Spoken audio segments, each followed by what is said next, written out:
Ça tout passage, il y a émission, il y a boubou. Mbote na beno, na babwa la beno kele, mais nous avons vu quand ben gana ninkintangu, mais nous avons kuzaba, na beno pe benozaba, mbote na beno ya mingi. Ina kupandaga, pani na beto, mbuta, na nkunga ya pesa munu, passage. Betme kusadiaka, sana émission na beto, nous avons mubanda émission yai, mais kuvanda problème ya courant kwendaka. Sana ki mvula ngolo, na mpepe ngolo, yo salara, et puis courant katan. Mais boubou yai, utamani sa émission yai. Kanayo vanda avec banka bowa Kikongo ve, moulonga sa l'émission Mouvimba na Kikongo. Mais, biga be salayo na français et puis na ndambu ya ndinga ya lingala sa batu nyonso kuwa. Na bao bayo kite, tous ceux qui n'ont pas compris ce que nous avons dit, nous disons bonjour, bonsoir à tout le monde. Là, c'était les cantiques de notre frère Mbuta. Pesamounou, passage, un cantique très connu des chrétiens congolais, voire même des non-chrétiens. Hier, vous savez, nous étions en pleine émission, et puis il y a eu une coupure intempestive, inattendue, et moi-même j'avais eu peur, j'ai dit, mais qu'est-ce qui se passe? J'étais surpris. En réalité, il y avait un orage dans la ville où je suis, et suite à cet orage, il y avait une coupure de courant. Nous présentons nos excuses. C'était indépendamment de notre volonté. Voilà. Alors aujourd'hui, nous pensons que nous pouvons continuer notre émission. Alors je disais, si tout le monde pouvait comprendre les Kikongo, j'allais faire toute l'émission en Kikongo. Malheureusement, tout le monde ne comprend pas les Kikongo. Donc, on va faire l'émission, comme d'habitude en français, en mélangeant avec le lingala, qui est la langue nationale aujourd'hui, sans conteste, la plus répandue dans la population congolaise. Mais nous allons voir, avec l'aide de Dieu, comment on va commencer à faire en français, avec plus de commentaires à Kikongo, en Swahili, en Chiluba, ainsi de suite. Alors, de quoi s'agit-il? Nous avons un seul sujet aujourd'hui, Pascal Mukuna, qu'on appelle l'évêque, en anglais on dit bishop. Le bishop Pascal Mukuna contre Joseph Kabila. Nous nous sommes donné 2 heures de recul pour voir si l'actualité allait changer, mais nous avons l'impression que ça tourne encore autour de Mukuna contre son allié d'hier, il faut le dire, Joseph Kabila. Il est vrai aussi que l'actualité tourne autour de cette information où on pensait que Vital Kamerhe et d'autres détenus allaient être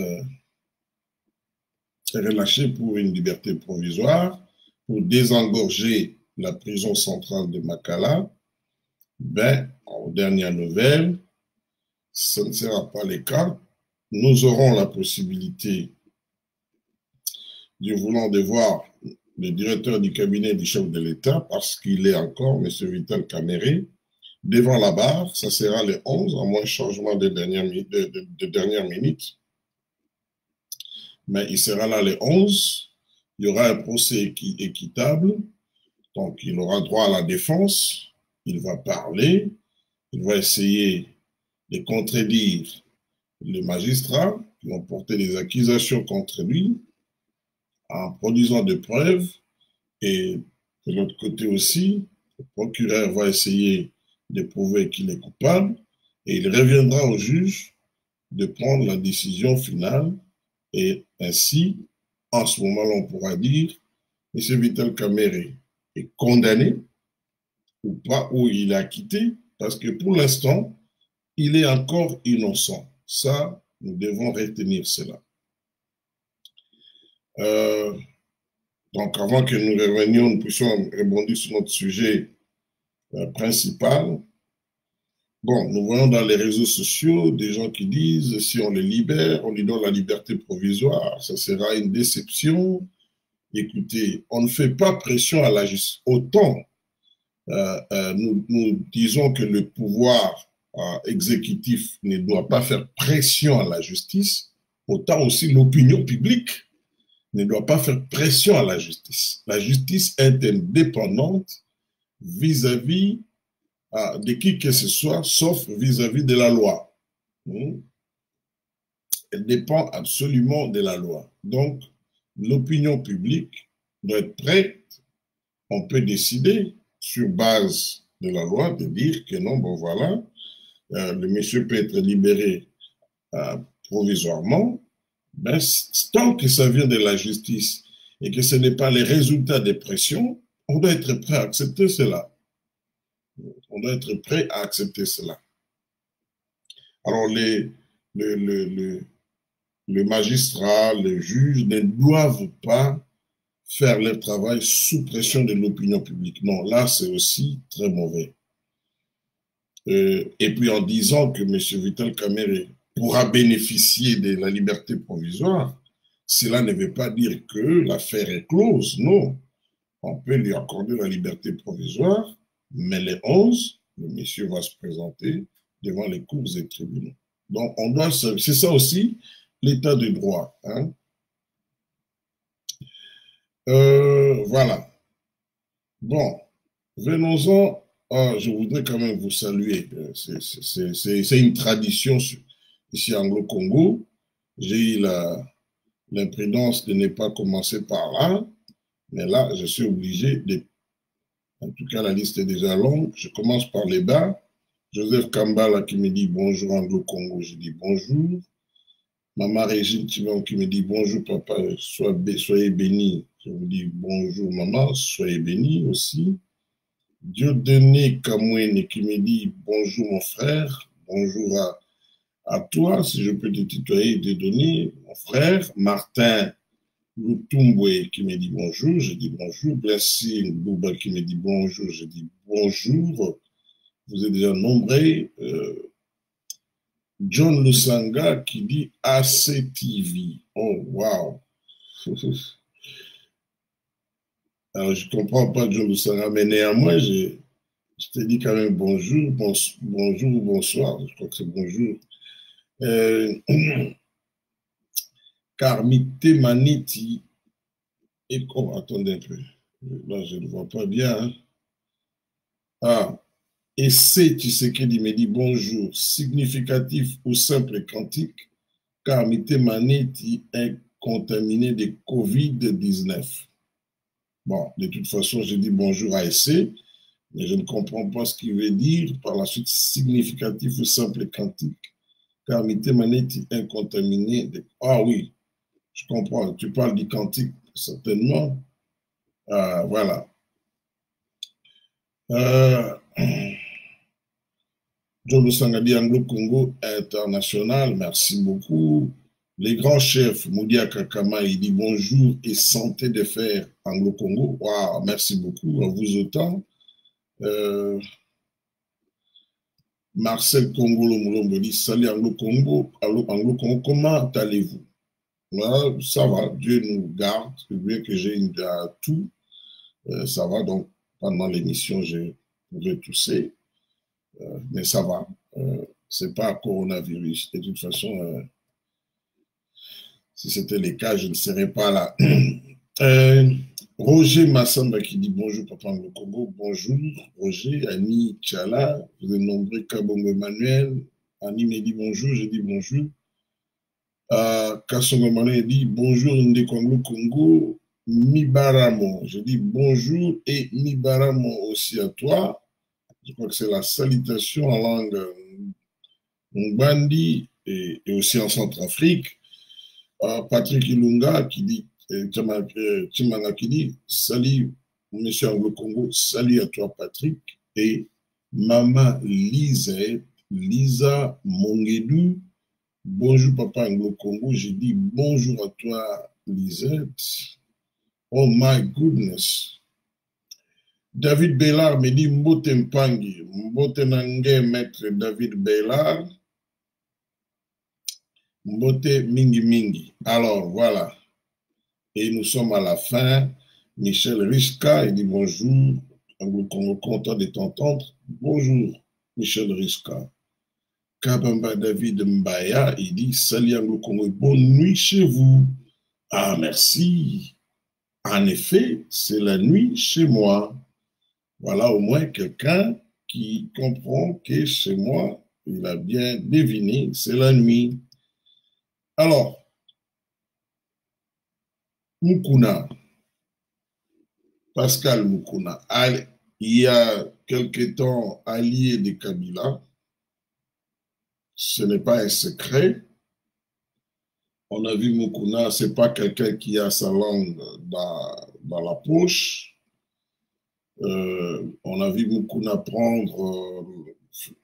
faire la défense de Joseph Kabila à l'époque et changement total, radical, Mukuna, comme l'apôtre Paul, de l'antichristianisme, il devient apôtre du christianisme, prêt à mourir pour cela, persécuté pour cela. Donc c'est ce qu'on est en train de vivre. Qu'est-ce qui a changé? Pourquoi Mukuna aujourd'hui a un tel langage? L'homme Mukuna, personnellement, je ne les connais pas. Et puis quand moi j'étais à Kinshasa avant de quitter le Congo, bon, à ces cas, j'avais entendu parler, c'était beaucoup plus l'église qui était connue que lui, le bishop ou l'évêque Mukuna.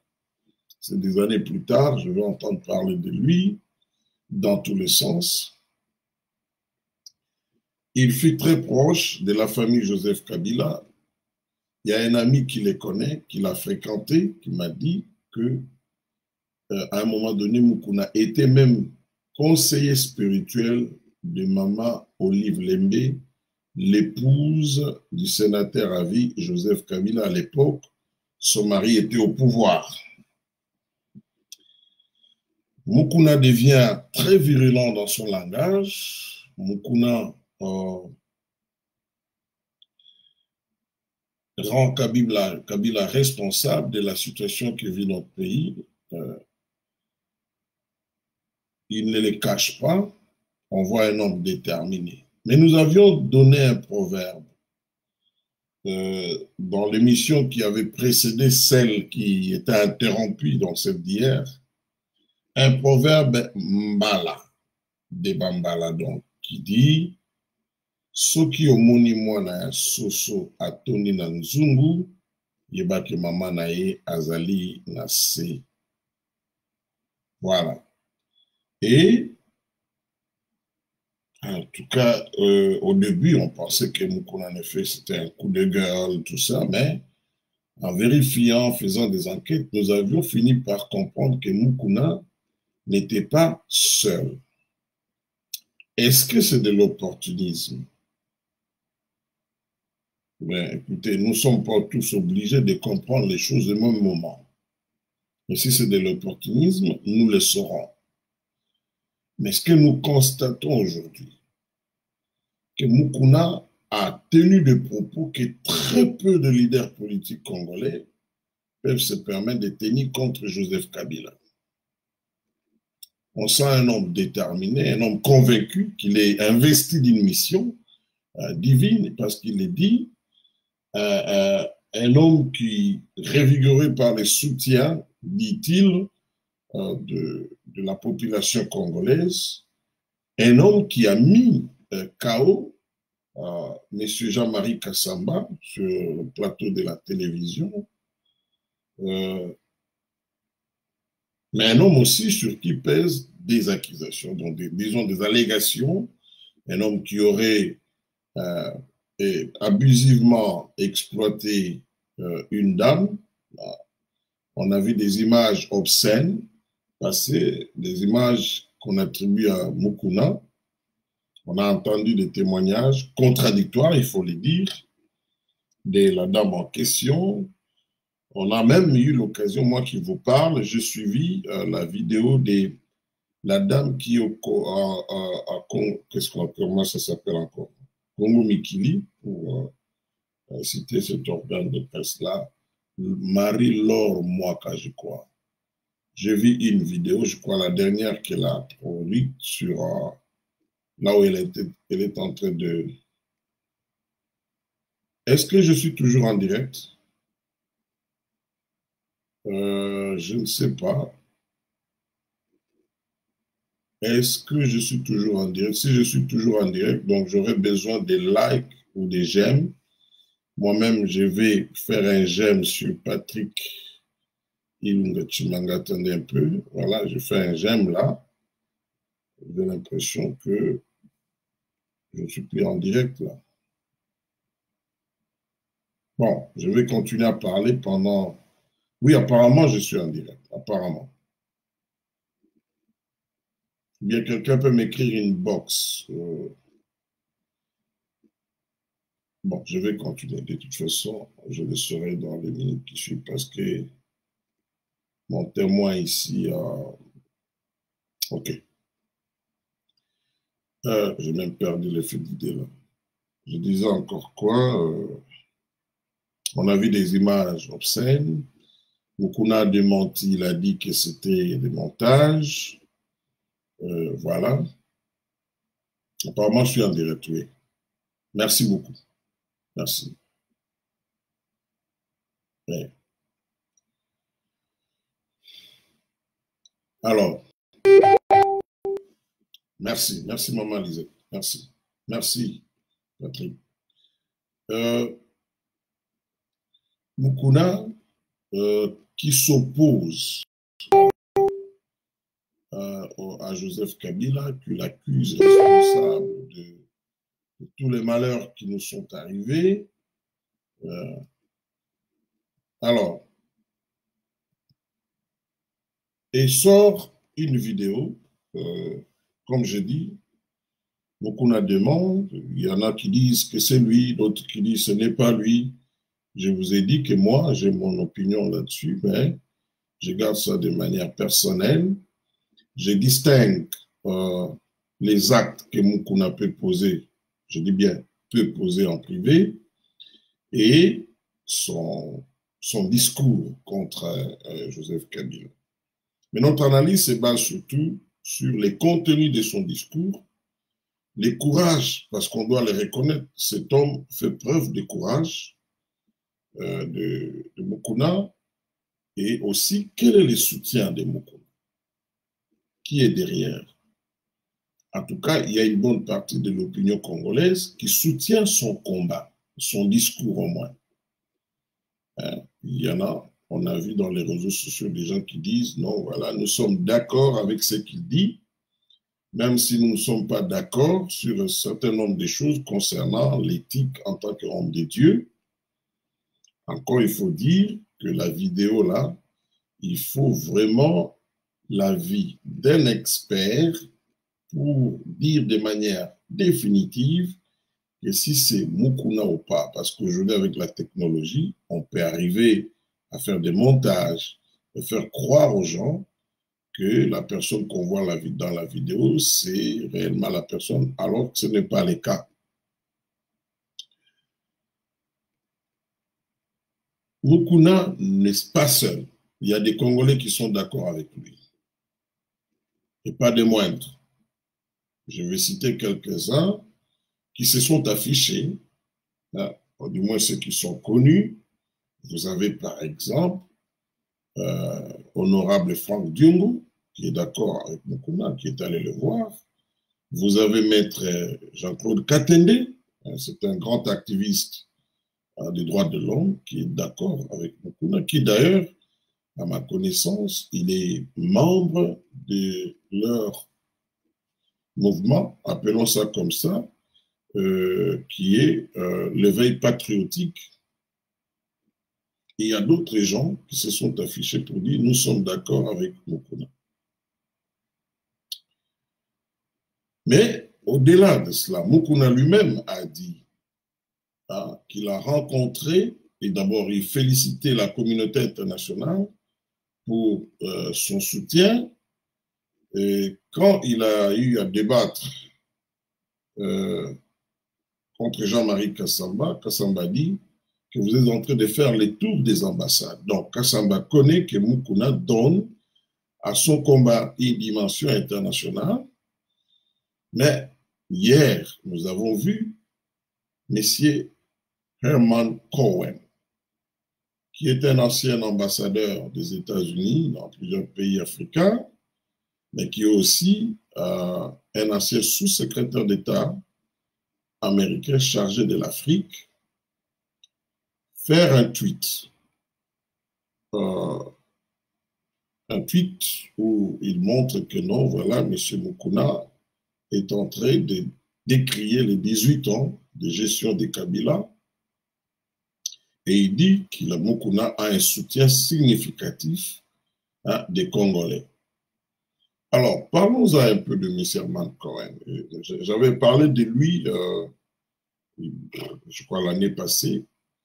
M. Herman Cohen, que j'ai eu l'occasion de rencontrer, c'était, si je ne me trompe pas, l'année passée, mais un homme aussi, enfin, même avant de le rencontrer, j'avais parlé avec lui brièvement au téléphone une fois, mais par l'intermédiaire d'un ami, finalement, j'ai eu à les rencontrer. On a passé 1 heure, c'était 1h25 ensemble. On a parlé du Congo, c'était l'année passée. C'était un grand connaisseur de l'Afrique. Quand je dis grand connaisseur, c'est-à-dire au niveau disons, des diplomates américains, mais lui, il est en retraite, mais il est encore actif à titre privé. Il a un lobby, mais il est aussi consulté de temps en temps par le département d'État, par la CIA même, parce que beaucoup de gens ne le savent pas. Moi aussi, je ne le savais pas. M. Herman Cohen a eu aussi à travailler pour la CIA. Il est de formation journalistique. C'est un monsieur qui a rencontré beaucoup de chefs d'État africains, qui a participé à la résolution des crises hein, en Afrique. Quand vous les rencontrez, c'est un homme d'apparence très simple, un homme qui aime écouter, mais quand il se met à parler, vous vous rendez compte que c'est un homme qui connaît les cercles de pouvoir en Afrique, mais qui connaît aussi les sérails de la diplomatie africaine aux États-Unis. À moins que je me trompe, il fut patron, hein, donc chef, boss, de l'actuel secrétaire, sous-secrétaire d'État américain, M. Tibor Nagy. Quand Tibor Nagy était ambassadeur, M. Herman Cohen était sous-secrétaire d'État américain parce qu'il a eu à faire deux mandats. Donc, l'un, je crois, avec Carter, l'autre avec Reagan. Non, attendez. Il y a eu, je crois, avec Carter et Reagan, si je ne me trompe pas. Donc, il a eu à connaître deux présidents, un démocrate et puis un autre, c'était un républicain. Il passe dans des émissions pour donner son point de vue, il fait des tweets. Il a aujourd'hui plus de 80 ans, mais il est resté très, c'est que la chose qui étonne, il est resté très lucide avec une mémoire étonnante. Quand je l'ai rencontré, il m'avait dit qu'il avait pratiquement terminé un livre qu'il vient de publier. D'ailleurs, nous voulons nous en procurer sur les 75 ans de la diplomatie américaine en Afrique. C'est quelqu'un qui est sollicité par plusieurs dirigeants africains, aussi bien ceux qui sont au pouvoir que ceux qui sont dans l'opposition. Alors, M. Herman Cohen, quand il fait un tweet en faveur de Mukuna, ce n'est pas un petit geste. À notre connaissance, le dossier Mukuna, c'est un dossier qui est arrivé à la table de M. Herman Cohen, mais non seulement ça, c'est un dossier qui est connu à l'ambassade des États-Unis au Congo et même au département d'État. Alors, qu'est-ce qu'il y a d'intéressant dans Mukuna? Parce que, parfois, on dit nul n'est prophète chez lui. Mukuna, qu'on le veuille ou pas, c'est un leader. Un leader, c'est qui? Un leader, c'est quelqu'un qui a de l'influence sur d'autres gens. C'est quelqu'un qui est suivi. Hein. Il a des gens qui le suivent. Mukuna, sur base des nombres de gens qui sont dans son église, on peut dire que c'est un leader. Mukuna est à la tête de la plus grande, enfin disons l'équipe la plus populaire pour le moment à Kinshasa, c'est Renaissance. Quand je dis populaire, cela ne veut pas dire la plus grande en termes de titres, tout ça, des palmarès, non. Et Renaissance est un phénomène récent. Hein, par rapport à Daring Clémoté Mapembe, à Dragon, avec Mukuna, aujourd'hui, les gens du FCC essaient de les minimiser, mais s'il était une quantité négligeable, la famille Kabila ne se serait pas intéressée à Mukuna. Parce qu'ils étaient très proches. C'est quelqu'un qui les connaît. Hein, connaît le couple Kabila. L'évêque Mukuna a des églises à travers le pays. Il en a même à l'étranger. Alors, sur base de ces éléments, on peut dire que ce monsieur est un leader. Parce qu'être leader, ce n'est pas seulement le dire. Tu ne peux pas dire que tu es leader si tu n'as pas des gens qui te suivent. Des gens que tu influences. L'élément essentiel du leadership, c'est l'influence que tu exerces sur les autres. Et quand Mukuna parle en bien ou en mal, eh bien, sur la toile, ça chauffe. Il y a des réactions. C'est encore un signe que c'est un leader. Sa parole ne passe pas inaperçue. Alors, je disais, sur la base de ces éléments, on peut dire que Mukuna est un leader. Je parlais avec un homme politique qui les connaît, il me dit déjà, en 2011, on avait sollicité Mukuna d'être candidat, non seulement candidat, mais de conduire une liste, c'est-à-dire d'être à la tête d'un mouvement politique. Hein. Donc, il pouvait avoir, dans la ville de Kinshasa, par exemple, il pouvait avoir 10 députés. Je donne seulement l'exemple de la ville de Kinshasa. Il avait refusé. Aujourd'hui, on voit Mukuna s'engager dans la politique. Et ça étonne les gens. On comprend aussi que, bon, qu'il y ait des critiques objectives et subjectives autour de Mukuna. Hein? Mais à l'absence, c'est comme si Mukuna a compris qu'il y a un vide dans la nouvelle donne politique après les élections. Vous savez, l'opposition congolaise, qui devrait jouer son rôle de l'opposition, on ne voit pas cela.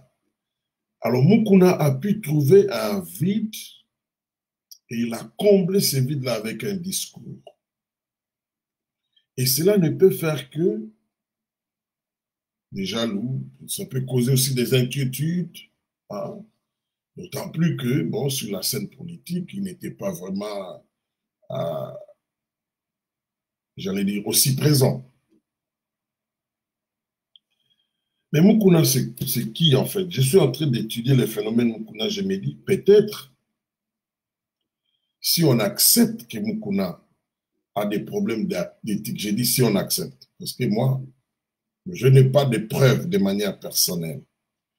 On peut dire que Mukuna, c'est comme un lépreux, comme les groupes de lépreux qui, à l'absence d'une armée digne, pour ceux qui lisent la Bible, qui pouvait défendre Israël, avec leur lèpre et qui étaient en confinement, qui étaient isolés, ils sont sortis et leur sortie a fait tellement de bruit dans les camps de l'ennemi qu'ils entendaient comme si c'était une armée qui avançait. Et l'ennemi a détalé. Ça arrive, ici je parle aux chrétiens, que Dieu utilise des gens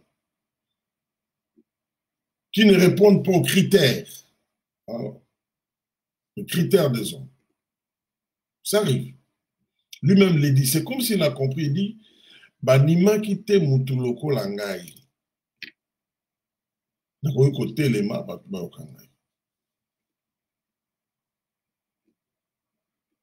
Il me semble très convaincu, il dit que Dieu lui a parlé, et de plus en plus, ceux qui ne le prenaient pas au sérieux commencent à le prendre au sérieux. Et il faut le prendre au sérieux. Il faut le prendre au sérieux. Parce qu'il est pris au sérieux. Pourquoi les conseils de sécurité ont entendu Mukuna? Et Mukuna sort de là, il maintient son discours, il les radicalise d'ailleurs. S'il ne représentait rien, en tout cas ce n'est pas une haute instance de sécurité comme celle-là qui devrait l'entendre. Pourquoi Jean-Marie Kassamba descend de son piédestal de Télé 50 pour venir s'attaquer à Mukuna et accepter un débat contradictoire avec Mukuna? Aujourd'hui, j'ai suivi un autre jeune homme d'IFCC qui s'en prend en lui. J'ai dit que son discours est percutant.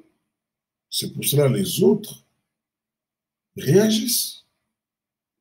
Avant, peut-être, ils faisaient semblant de l'ignorer, mais maintenant, là, ils comprennent que non, ça fait mal. Vous savez, quand le prophète ne veut pas dire ce que Dieu lui dit, l'âne va parler à la place du prophète. Ceux qui lisent la Bible, ils connaissent l'histoire de Balaam et de Balak. C'est-à-dire, il arrive des fois, quand Dieu ne trouve pas les canaux humains pour faire passer son message, Dieu peut utiliser la nature. C'est pour cela que Jésus a dit aux pharisiens et aux autres leaders religieux, son entrée triomphale à Jérusalem, il dit, si vous interdisez à cette foule de me louer, les pierres vont le faire. Est-ce que Mukuna, c'est l'âne de notre temps? Est-ce que c'est le lépreux de notre temps? Est-ce que c'est la pierre qui est en train de crier? Parce que, oh my goodness, à cette heure,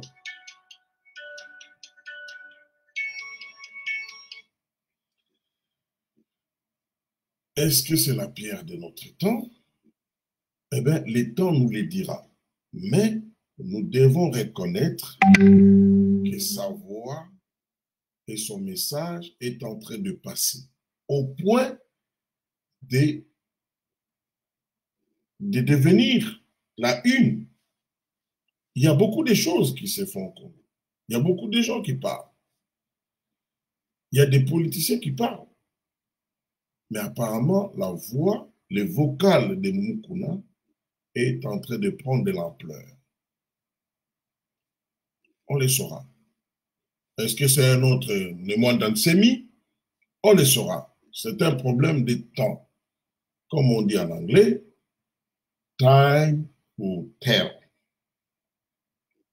Mais pour l'instant, nous constatons que sa voix est en train de se faire entendre. Il est en train de bénéficier des ralliements des acteurs politiques. Les débats autour de ses propos, c'est dans les cercles politiques, même diplomatiques. Ne pas les prendre au sérieux, ça serait faire preuve de cécité et de têtutesse intellectuelle. Moi, je constate, après analyse, que Mukuna est en train de se faire respecter. Je ne dis pas aimer. Il est en train de se faire considérer. On ne peut pas l'ignorer. On peut ne pas l'aimer, mais en tout cas, il a un certain poids dans l'opinion. Je dis cela quand vous regardez les deux dernières émissions qu'il a fait avec notre compatriote Israël Mutombo dans Bosolo politique. Quand vous regardez le nombre de vues, il n'y a aucune autre émission, pas même celle que Kofi Olomide a fait avec Israël Mutombo, il n'y a aucune émission qui a obtenu autant de vues que l'émission faite par Mukuna. Donc, si les gens cherchaient des éléments objectifs pour vérifier ce que je dis, là, vous avez un échantillon. Mais comme je dis, donnons le temps au temps. Il y a même des hommes de Dieu qui l'appuient, qui sont d'accord avec lui. Est-ce que c'est une tempête qui a commencé? Eh bien, on le saura. It's a matter of time. C'est un problème de temps. Mais son discours, je le reprends encore, ce n'est pas du nouveau, c'est vrai. Mukuna ne dit rien de nouveau. Il y a des gens, il y a quelqu'un qui a dit, mais écoutez, ce n'est pas différent de ce que dit Honoré Nganda.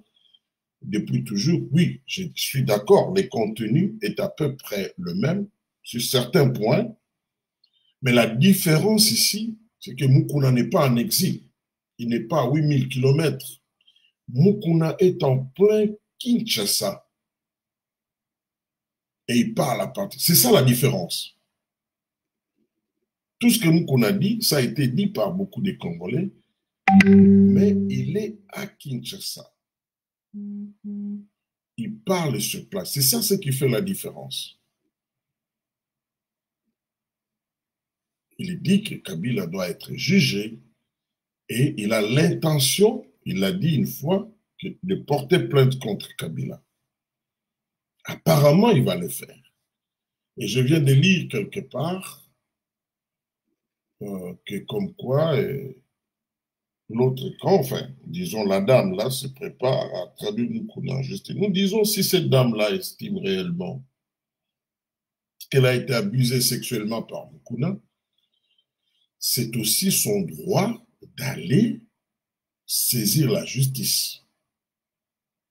Mais c'est aussi le droit de Mukuna, en tant que citoyen, en tant que leader d'opinion, de parler de son pays, de fustiger les 18 ans de Kabila. J'ai parlé avec quelqu'un, parce qu'il y a des gens qui m'appellent. Oh non, écoutez, j'ai dit non.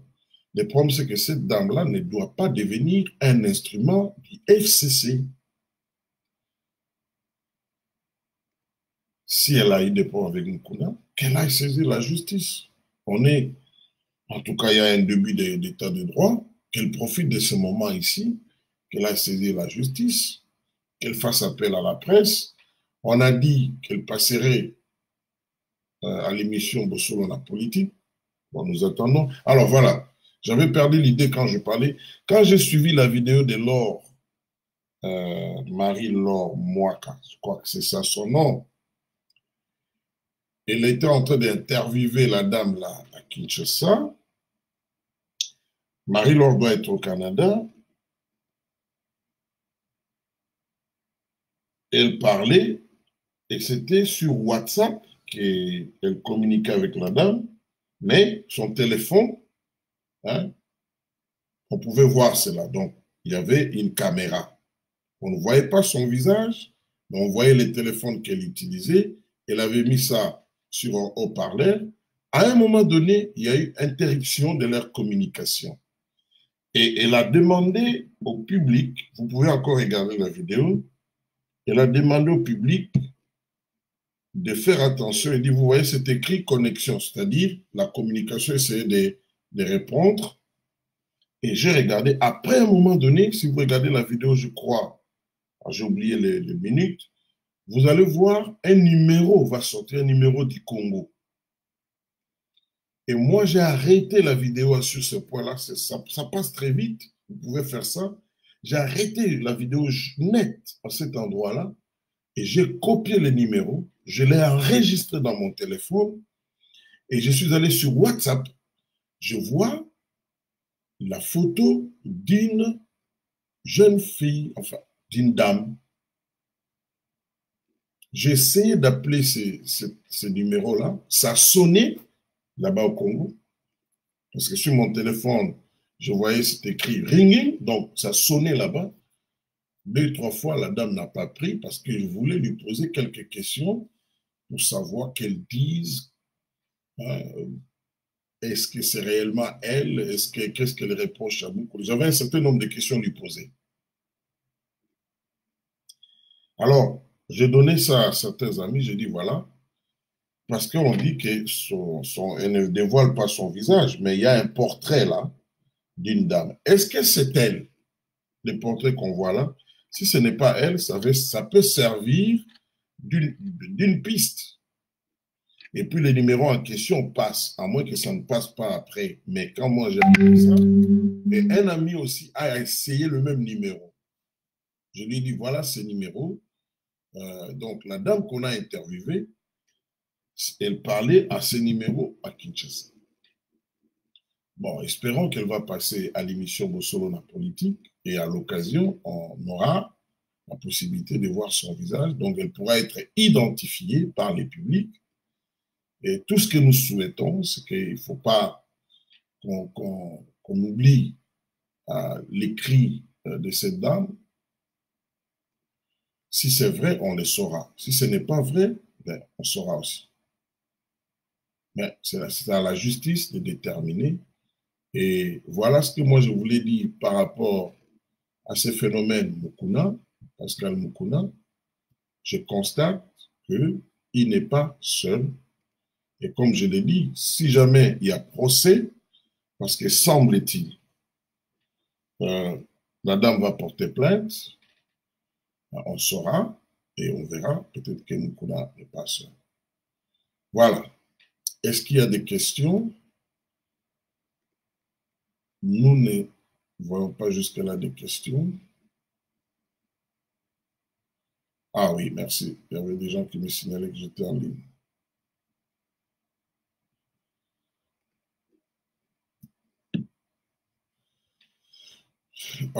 Jean-Claude John ID, like you, brother, you are also a leader for us.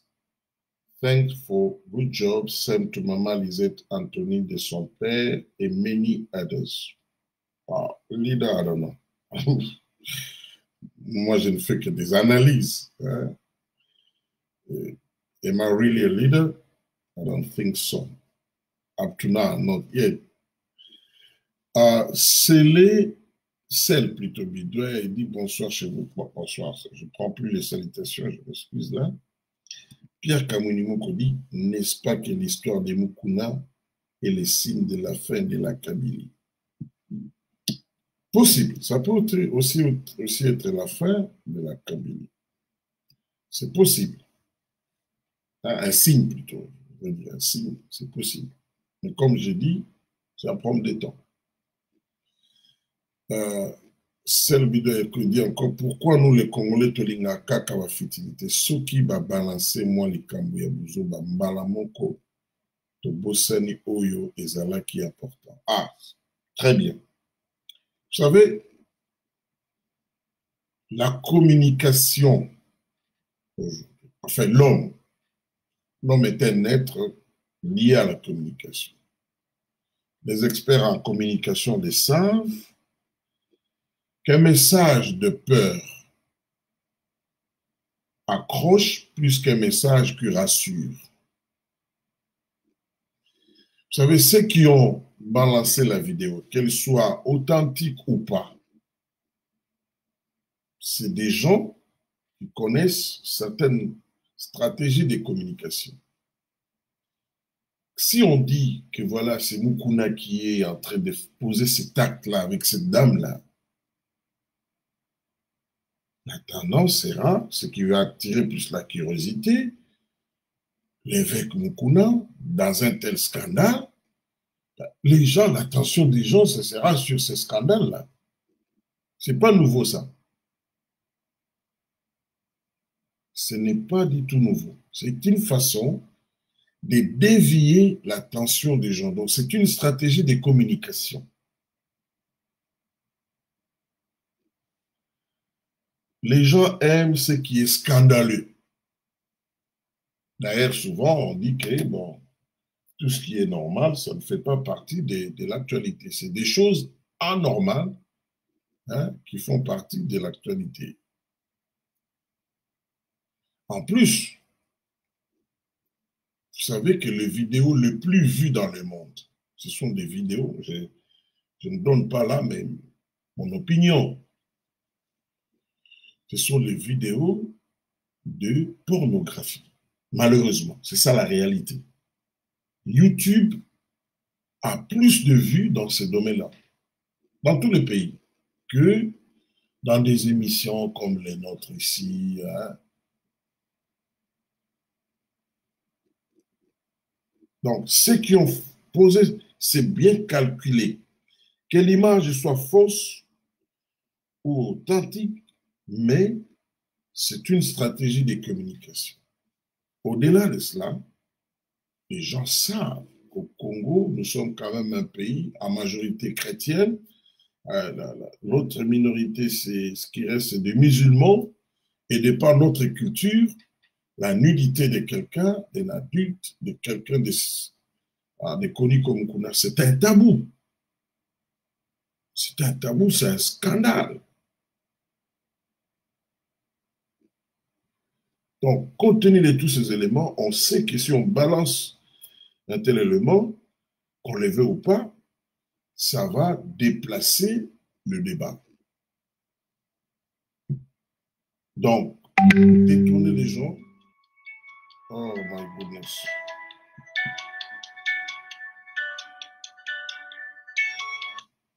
Détourner les gens de ce que Mukuna est en train de dire. Et en plus, en politique, c'est tout à fait, j'allais dire, c'est des pratiques courantes. Surtout en politique en Afrique. Mais même dans les pays développés.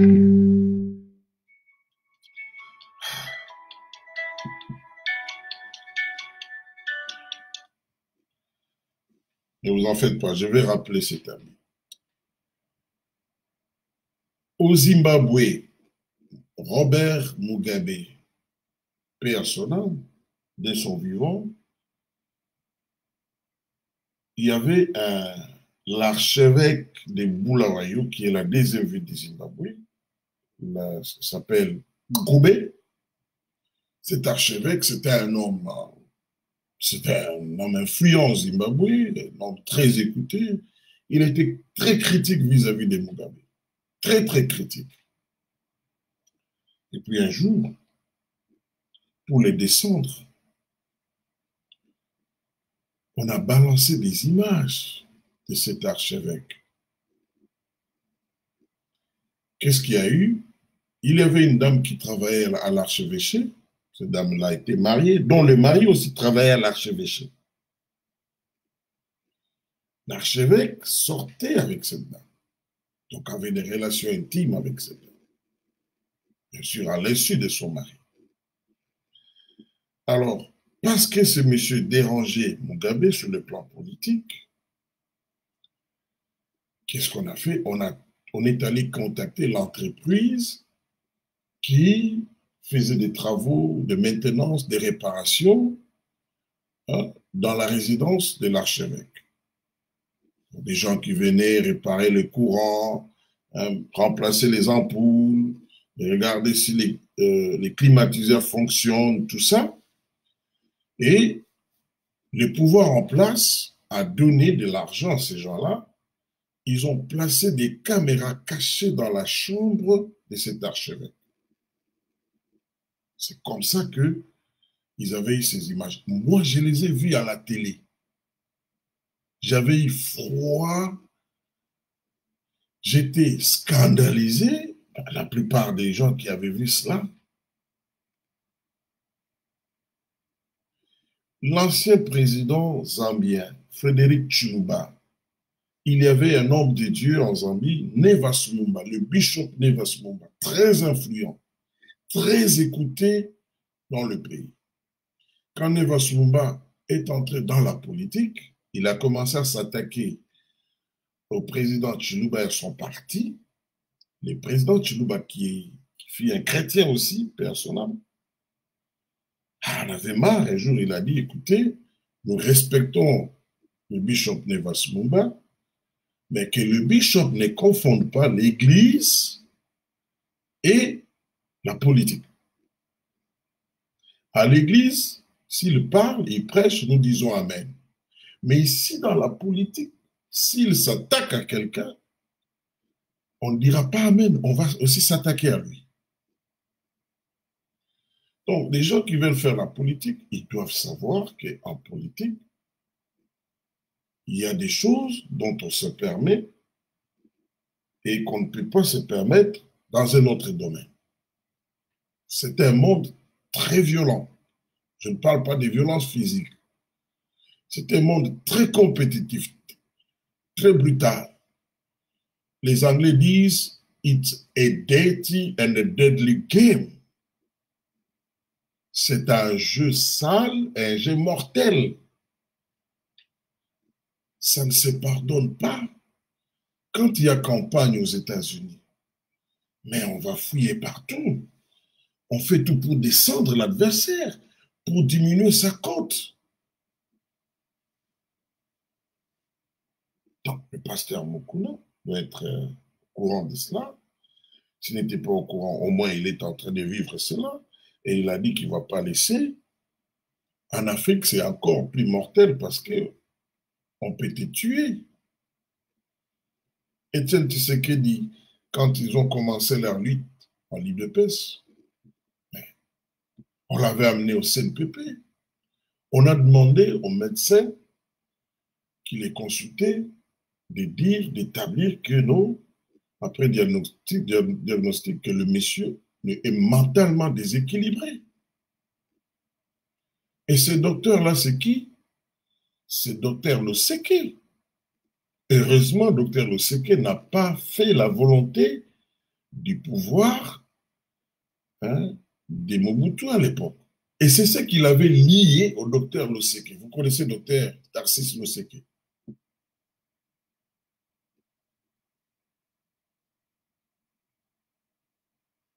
Donc, on peut monter une affaire, on peut mentir sur vous, et ceux qui font cela, c'est des gens qui réfléchissent, des stratèges.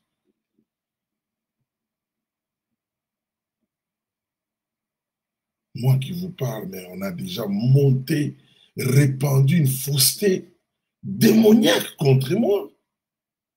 Un jour, j'en parlais, mais pas aujourd'hui. Démoniaque. Tu restes là, tu dis, mais comment est-ce qu'on peut raconter ça sur moi? Heureusement, quand on a prié avec mon épouse, nous avons reçu clairement de Dieu un message que ne répliquez pas. Vous trouvez ça dans la Bible. Joseph, qu'est-ce que ses frères ont fait?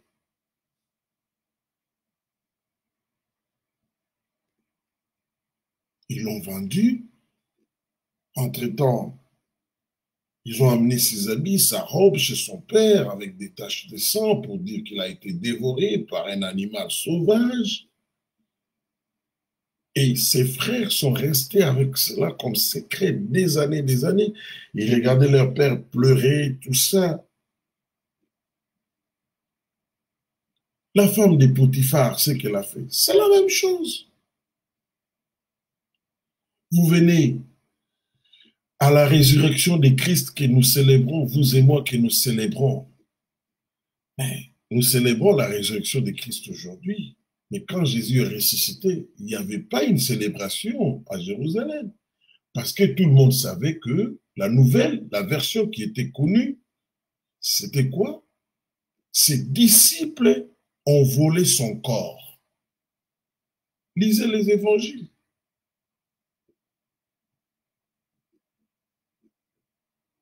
Il n'y a que ceux qui l'ont vu comme ça de leurs propres yeux. Mais la nouvelle qui était pour le reste de l'opinion, on avait interdit aux gardes par des chefs religieux, ils leur ont donné même de l'argent pour les dire, non, dites qu'on a volé son corps. Ce n'est pas parce qu'il y a une vérité que la vérité là est connue, non. Bien non. Un mensonge peut prendre le dessus sur la vérité. Et on trouve ça dans la politique. Parce que réellement, la mort de Christ, c'était un complot politique quand on regarde ça du point de vue politique. Donc, c'est des choses qui arrivent dans la vie et surtout dans la politique. On peut monter une affaire. Lumumba est mort, qualifié. J'étais en train encore de lire un diplomate américain. Il était consul des États-Unis au moment de la mort de Lumumba, hein, consul des États-Unis à Lubumbashi. Il dit, ce sont les Belges qui ont peint Lumumba comme un communiste. Il dit, c'était tout simplement un nationaliste africain qui, malheureusement, avait fréquenté certains communistes africains, certains gens de gauche, et quelqu'un bon, qui avait un discours, qui avait eu la maladresse de s'attaquer au roi belge en public, en direct.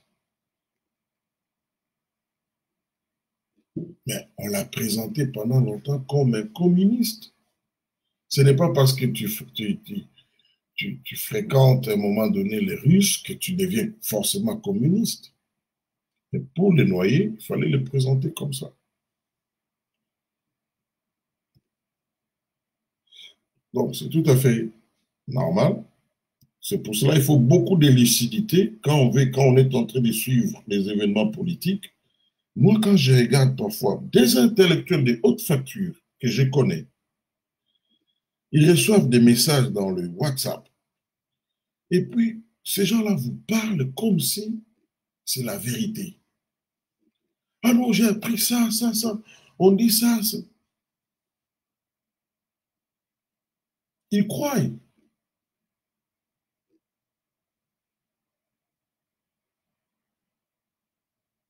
Ils croient.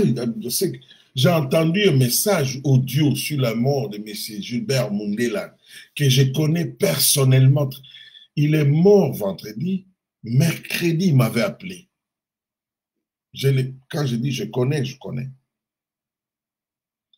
Mais il y a un audio qui circulait là, tout ce qu'on racontait là. Mais quand tu entends, tu dis, ah. Avec un bon français, hein, et puis c'est cohérent. Mais pour des gens qui les connaissent, pour sa famille, et des gens qui étaient proches, ils savent que c'est faux, ce que les gens ont raconté sur sa mort. Malheureusement, même les pays démocratiques, les services secrets, vous savez, quand on veut faire tomber un dictateur, même les services secrets recourent à ces pratiques-là. De certains pays tels que les États-Unis, la Russie, la Chine. Hein. Ils utilisent ces méthodes. Le dictateur de Panama. Quand vous lisez les livres sur sa chute, combien les Américains, les services secrets américains, ont exagéré des choses pour le faire couler. Vous prenez l'exemple le plus connu de nous tous, de Saddam Hussein. L'arme à destruction massive. Les Marines américaines sont arrivés à Bagdad. Ils ont arrêté Saddam Hussein. Ils l'ont jugé pendu. On n'a jamais vu cette arme. Mais Colin Powell, qui était secrétaire d'État américain de George Bush, aux Nations Unies a amené des images, soi-disant des satellites américains, pour prouver que l'Irak, donc Saddam Hussein, avait une arme à destruction massive. Colin Powell, c'était un grand général aux États-Unis, il était chef d'état-major avant de devenir secrétaire d'État.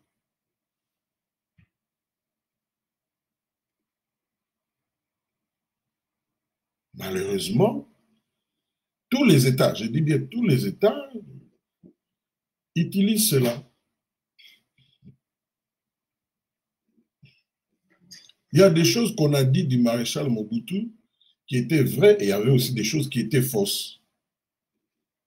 Maintenant, ça demande beaucoup de lucidité, beaucoup de finesse pour savoir qu'est-ce qui est du mensonge ici, qu'est-ce qui est la vérité. Et cela revient aux historiens. Malheureusement, parfois même les historiens des renom sont utilisés pour cautionner le mensonge.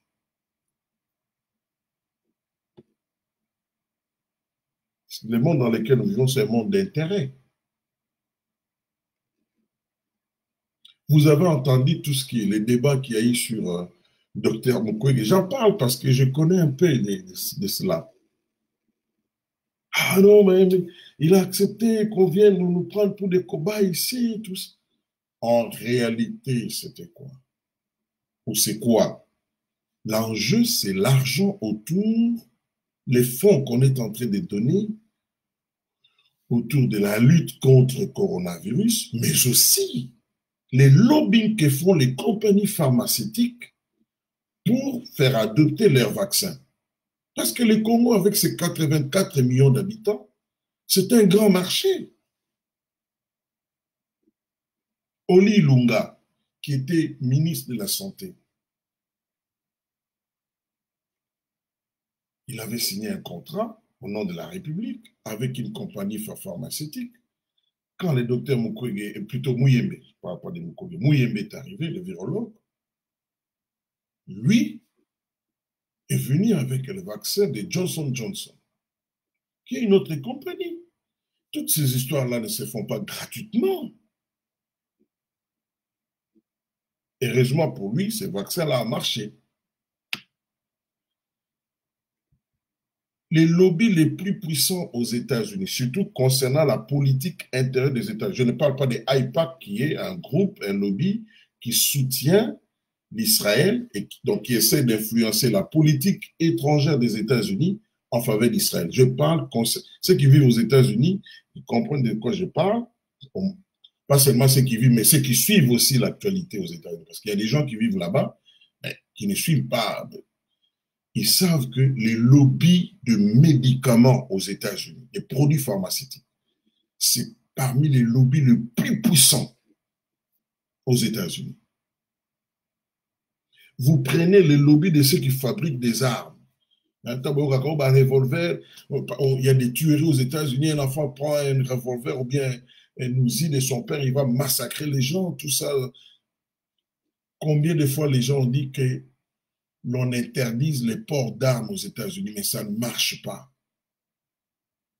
Parce que ceux qui fabriquent et qui vendent ces armes-là, ils mettent de l'argent en jeu pour influencer les congressistes.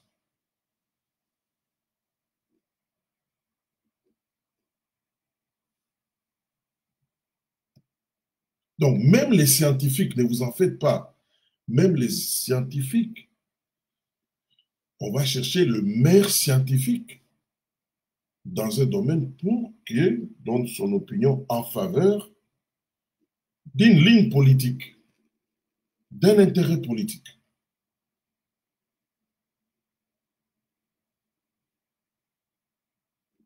Alors, donc, c'est des choses, moi je n'ai pas pitié de Mukuna,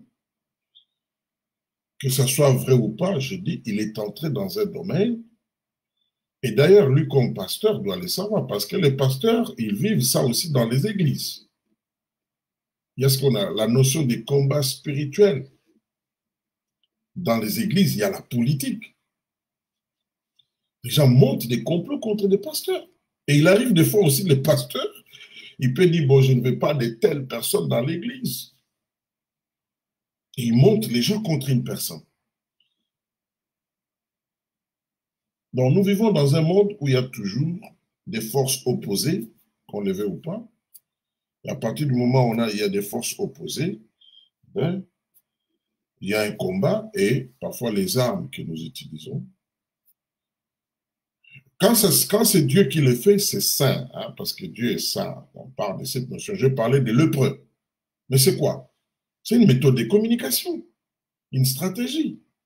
Des lépreux qui viennent, Dieu amplifie les bruits de leurs pas dans les oreilles des occupants et ces gens-là détalent. Ça paraît idiot de la part de... Mais c'est ça, là. Il y a des combats que l'on gagne à cause de la communication, tout simplement. Bakasangulu. Bato monga fula mbangu, bakoti na bandaku na bato aipene. Non, bazana Kolwezi.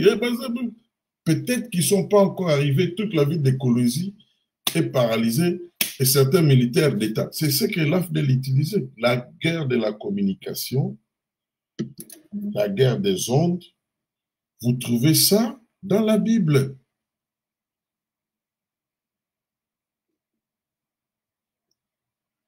Ce n'est pas pour rien qu'on appelle aussi le diable le prince de l'air. Vous savez, quand on parle de l'air, on parle de la communication. Bon. Allez, pasteur Patience Punga Wababa, il dit bonjour, papa Anglo-Congo, dans l'île de Pes, ils ont fumé les calimets de la paix. Non, pas encore, mais il y a une médiation. Pasteur Léa Loti Kapambo, il dit papa Anglo-Congo, tu n'as pas suivi l'émission de Maman Lisette sur ces dossiers, veuillez prendre contact avec elle. Je n'ai pas suivi, c'est vrai, mais mon épouse m'avait invité à suivre, je dis, ah, nana, pongina là. Mais on m'a dit que, non, j'ai suivi. Elle a parlé un peu, je crois pendant 5 minutes, elle parlait avec une dame. Vous voyez, il y a trop de mélange dans cette affaire-là. Elle parlait avec une dame qu'on a présentée à tort comme celle qui était dans l'image avec Mukuna.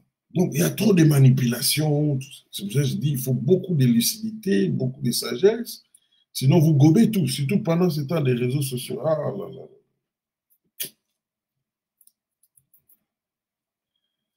On m'appelle de Kinshasa, les journaux ont écrit, ah, les docteurs, les jeunes docteurs là qui est arrivé. Mais la première fois qu'on avait annoncé, il n'était pas arrivé. Moi, j'avais l'information qui n'est pas arrivé. J'ai dit à quelqu'un, non, il n'est pas à Kinshasa. Il m'a dit, non, les journaux ont écrit, tout ça. J'ai dit, bon, ok. C'est difficile qu'ils croient. Le lendemain, mon ami là m'appelle et dit, eh, mon cher, mais j'ai parlé avec quelqu'un de l'RVA, tout ça. Il m'a dit, mais avion monté avec un garçon là, j'ai dit, il faut faire très attention. Les médias que vous voyez, d'abord, c'est du business. Vous savez que si vous êtes à CNN là, aux États-Unis, si vous tenez un discours contre les Juifs, hein, vous donnez des informations contre les Juifs,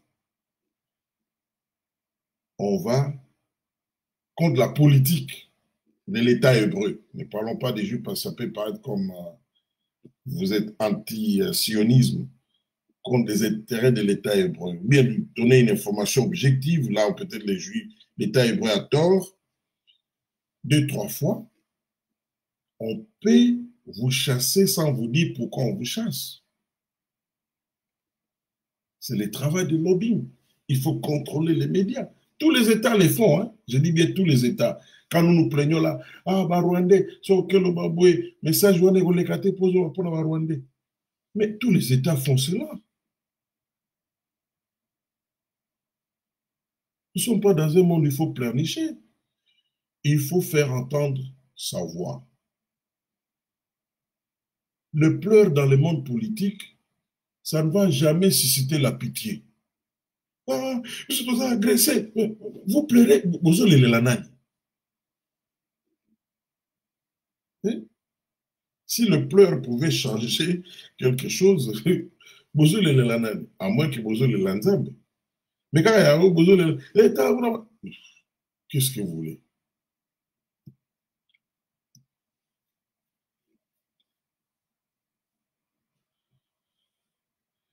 Euh, Réfléchissons un peu, ça c'est Patrick Mondi, sérieusement dans la logique des Mukuna. Pour atteindre son Kabila dégage, il faudrait une plainte, il faudrait lever l'immunité de Kabila sénateur à vie pour des crimes non prescriptibles. Prescriptibles. Je ne le vois pas être jugé. Euh, bon, c'est long, je ne saurais pas tous les, mais je peux vous dire que l'immunité des Kabila ne couvre pas tous les crimes. C'est pas parce que vous avez été ancien président de la République, vous êtes sénateur à vie, et que si vous avez commis un génocide, qu'on va vous laisser. Et puis, toutes les lois qui sont créées par des hommes sont sujettes à changement. On peut faire exception. Allez, Odia Adel Moulou m'a dit, mais pourquoi ils viennent que maintenant avec cette vidéo? Mais pour des raisons que j'ai évoquées tout à l'heure. Premièrement, pour détourner l'attention des gens. Deuxièmement, si c'est vrai, la crédibilité de Mukuna diminue aux yeux de l'opinion. Donc, ce que Mukuna va dire, même si c'est vrai, ça risque d'être pris pour faux. C'est une stratégie de communication. Pourquoi ça ne vient que maintenant? Ben oui. Donc, c'est à Mukuna de rester constant dans son discours, comme il l'a dit, et surtout d'apporter des preuves. En politique, j'ai parlé avec un homme politique un jour, je lui ai dit, mais il m'a dit, son maître en politique lui avait dit, en politique, en fait des comptes, c'est les rapports de force qui comptent. Tu dois savoir t'imposer.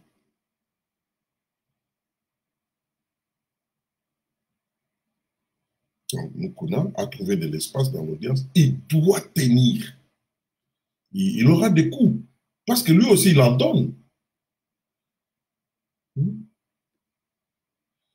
Allez, Joseph Kambal dit, dit-on, doit-on plutôt entendre cette histoire de sextape comme une volonté de dissuader ceux qui les soutiennent et continuer à le faire?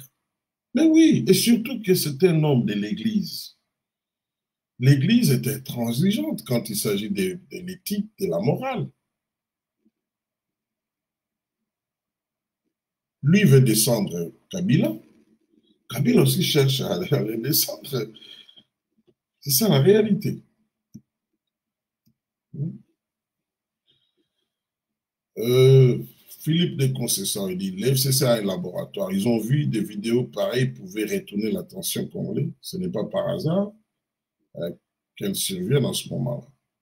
Oui, pas seulement l'FCC. Malheureusement aussi, vous avez des gens qui sont contre la FCC parfois. Moi, je vois des vidéos. Vous voyez la vidéo, on montre JB puis on est en train de compter de l'argent.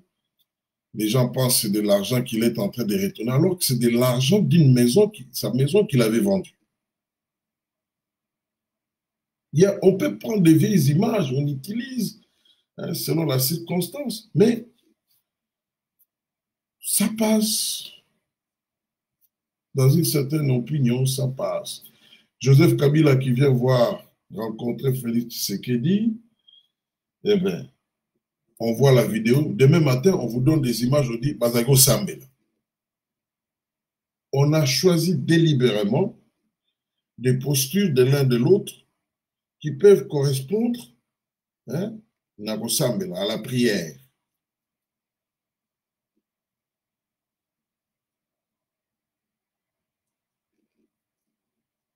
Pendant la campagne au Congo, je dis bien pendant la campagne, moi et un ami, nous sommes tombés sur une vidéo d'un leader de l'opposition, je ne vais pas citer des noms. C'est un Congolais qui est dans les médias, les réseaux ici, très suivi. Il a fait le trucage des images. C'est la femme de mon ami, qui est une expatriée, qui a découvert cela, qui a dit, mais non, regardez, ces images sont mélangées. Mais quand vous regardez, vous ne saurez pas. On prend les images d'un acteur politique, d'un candidat. Il avait fait le plein dans une ville. Dans une autre ville, il n'a pas fait le plein. On fait coïncider, on montre les images dans la ville où on n'a pas fait le plein quand il entre. Et puis directement, on reprend les images de l'autre ville, là, on met à la place. Et tout ça, dans les rapports des services secrets américains combinés, vous prenez la CIA, FBI, les National Security Agency, tout ça, chaque année, ils font des études pour faire des projections. Par exemple, pour dire, bon voilà, il y aura des élections en Afrique pendant les 10 ans à venir, voilà à peu près ce qui va arriver. Un peu ce que vous voyez, coronavirus. Il y a des gens qui disent, ah, il y a un livre où on avait déjà parlé de ça, la CIA. Non, c'est exactement ça. C'est un rapport de la CIA qu'un auteur français a repris. C'est une projection. Le coronavirus existe. Mais on a montré que non, voilà un des scénarios qui pourrait arriver. Et pour les élections au Congo, disons en Afrique, il y avait déjà un rapport que non, les Africains vont utiliser l'informatique, les digitales, pour manipuler l'opinion. Exactement comme ça s'est fait aux États-Unis. Hein. On a même tenté cela en Angleterre, la Russie. Hein. Les petits communs des mortels ne peuvent pas savoir ça. Hein. En fait, c'est la sorcellerie du temps moderne. Hein. Aujourd'hui, on ne parle plus beaucoup d'Enganga. Moi, j'ai dit, parce que les gens ne comprennent pas. Quand on dit que quelqu'un est intelligent, tout dépend. Il y a une intelligence pour éclairer, mais il y a une intelligence aussi pour désorienter les gens. Et c'est l'arme la plus efficace pour convaincre l'homme, dans le bien comme dans le mal, il faut utiliser l'intelligence. Donc aujourd'hui, les vrais Nganga que nous avons ne sont plus celui qui est au village. Mais c'est quelqu'un qui est assis dans un bureau climatisé, il prend les statistiques, il étudie, il fait des projections, il dit, voilà, si vous tenez tel discours, voilà ce qu'il y aura des tendances. C'est un peu comme des prophètes des temps, hein, du monde moderne. Je ne dis pas que ce sont des prophètes des dieux. Il y a ce qu'on appelle des futuristes qui font des projections, qui vous disent dans 10 ans, il y aura ça, et ils vont déposer ça à la table des décideurs. Et par rapport à cela, on va dire, bon voilà, comme les choses sont pareilles en ce moment et que dans 10 ans, c'est possible que nous puissions avoir tel scénario. Quel est le scénario qui nous convient? Est-ce qu'il y a un scénario qui nous convient? Est-ce qu'il y en a qui ne nous convient pas? Si ça ne nous convient pas, comment nous pouvons influencer les choses pour que nous ne tombions pas dans tel autre scénario? Mais le petit peuple, lui, va les vivre. Il ne va pas comprendre. On peut vous faire voter quelqu'un parce qu'on vous a manipulé sans que vous puissiez vous rendre compte que vous êtes manipulé.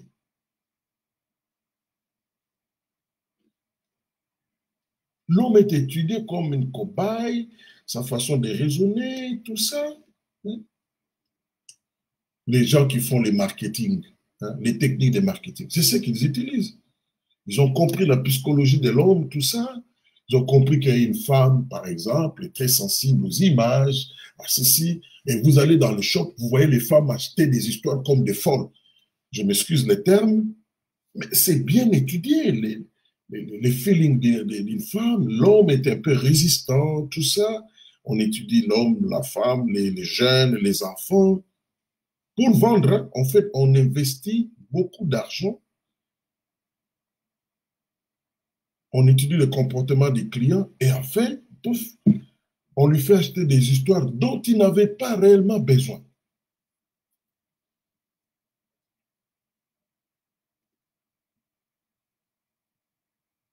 Et des pays africains, enfin des acteurs africains aujourd'hui, ils ont couru à ces méthodes-là. Déjà, si déjà en Europe, on arrive à manipuler les gens, à combien plus forte raison en Afrique? Est-ce que Jackie Amabo, qu'est-ce qu'elle dit? Moi, je pose cette question. Est-ce que le pasteur Mukuna qui a filmé cette vidéo, ça montre déjà qu'il y a une main noire derrière? Et essayons d'abord d'analyser. Ah bon, Jackie veut analyser. Ah, ok. À qui profitent ces forfaits? Ah, question très pertinente. Donc, nous allons arriver à la conclusion que les gens qui veulent étouffer la vérité, donc, quoi? Voilà pourquoi le peuple congolais doit soutenir l'apôtre Mukuna. Bon, je prends la première partie, je suis d'accord avec toi. La deuxième partie, moi, je ne dis pas qu'on doit les soutenir. Là, ce n'est plus l'analyse. Là, tu donnes, c'est un souhait, ce n'est plus l'analyse. Mais moi, je suis d'accord avec toi, Jackie, quand tu dis que il y a clairement une intention de nuire au pasteur Mukuna. Il y a une main noire, comme tu dis. Hein. Et la question pertinente ici, à qui profitent ces forfaits? C'est une question très pertinente, surtout en droit pénal. À qui profitent ces crimes? Ça donne, quand on se pose cette question-là, ça vous permet c'est un indice qui vous permet de commencer à sélectionner qui a intérêt à ce que ceci arrive. Parce que les hommes agissent par intérêt.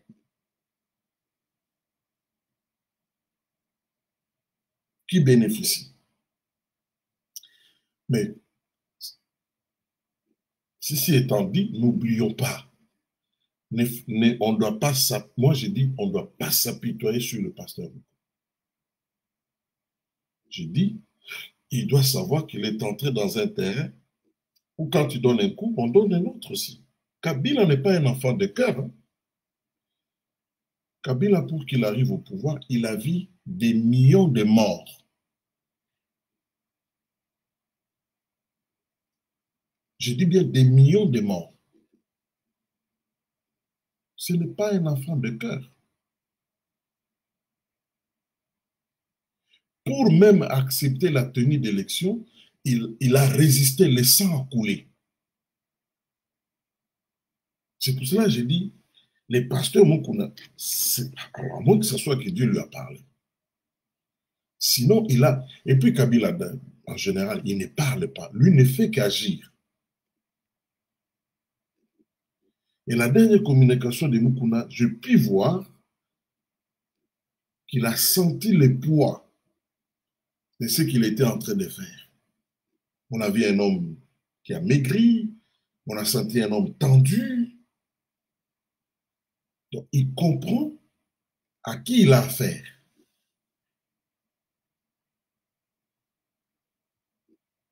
Le pouvoir de l'AFDEL pour qu'il arrive à être là où il est, il y a eu, je dis bien, des massacres et même des génocides. Il y a eu de manipulations. Quand vous lisez les rapports sur le massacre des Hutus à l'Équateur, on a tué hommes, femmes, enfants et vieillards. Si tu es Hutu, on rasait tout le monde. Et Kabila était commandant à l'Équateur. C'est documentaire, les rapports de l'avocat chilien, Garreton, témoignent. La chute de Kisangani avait pour commandant James Kabarebe à côté de lui Kabila. Joseph.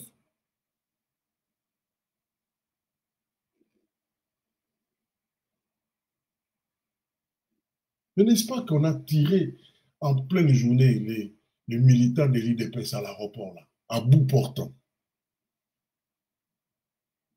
Donc, je dis que le pasteur Mukuna, soit il est investi réellement d'une mission divine, soit alors c'est quelqu'un qui est dans une opération suicidaire.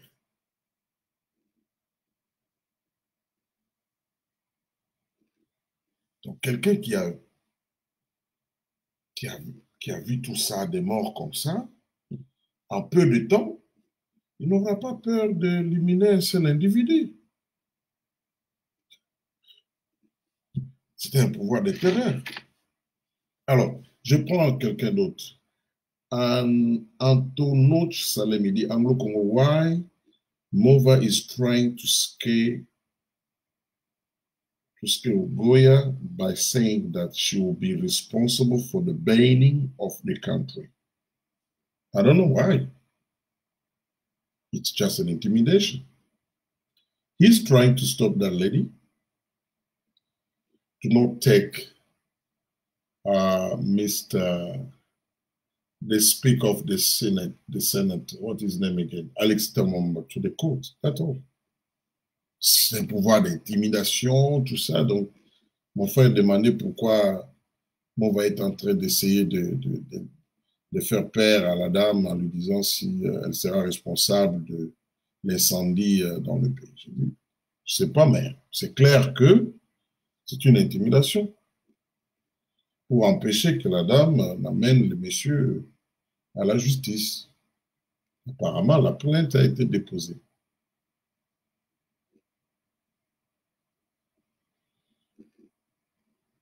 Pasteur Jean-Claude John a dit, pasteur Mukuna a dit dans une interview, Natikeli Bango dignité nanga na honneur, nanga, mais pour le Congo, je continue. S'il est innocent dans ce qu'on lui accuse, sera justifié par les temps. Dieu va justifier cela un jour. S'il est coupable, on le saura aussi. Mais une chose est vraie, que son discours a un effet. Ça, on ne peut pas nier cela.